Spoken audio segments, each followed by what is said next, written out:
வணக்கம் தமிழ் மக்களே. ஈரான் நாட்டோட சுப்ரீம் லீடர் கொல்லப்பட்டதும் மத்திய கிழக்கு நாடுகளில் நடக்கும் தாக்குதல்கள் மற்றும் போர் பதற்றமும் தான் இப்போ சமூக வலைதளங்களில் ரொம்ப பரபரப்பாக பேசப்பட்டுட்டு இருக்கு. சர்வதேச ஊடகங்களோட தகவல் படி ஈரான் நாட்டோட supreme leader Ayatollah Ali Khamenei அவர்கள் அமெரிக்கா மற்றும் இஸ்ரேல் நடத்தின கூட்டு தாக்குதலில் உயிரிழந்ததாக தகவல் வந்திருக்கு. ஈரான் அரசாங்கமும் இதை ஊர்ஜிதப்படுத்தி இருக்கிறாங்க. அது மட்டும் இல்லாமல் இது ஒரு பெரும் குற்றம் அப்படின்ட்டும் இதை நாங்கள் சும்மா விட போகிறதில்ல அப்படின்னும் சூளுரைச்சிருக்கிறாங்க.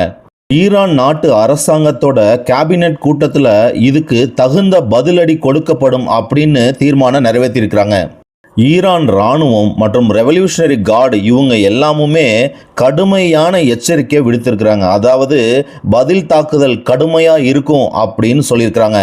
சில தகவல்கள் படி ஈரான் ஏற்கனவே அமெரிக்கா மற்றும் இஸ்ரேலோட நிலைகளை நோக்கி தங்களோட பதில் தாக்குதலை ஆரம்பிச்சிட்டாங்க.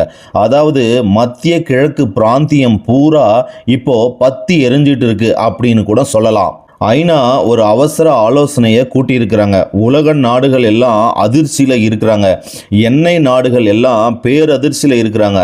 இது ஒரு 3ஆம் உலக போரா உருவெடுக்குமா அப்படிங்கிறது போக போக தான் தெரியும். நன்றி மக்களே.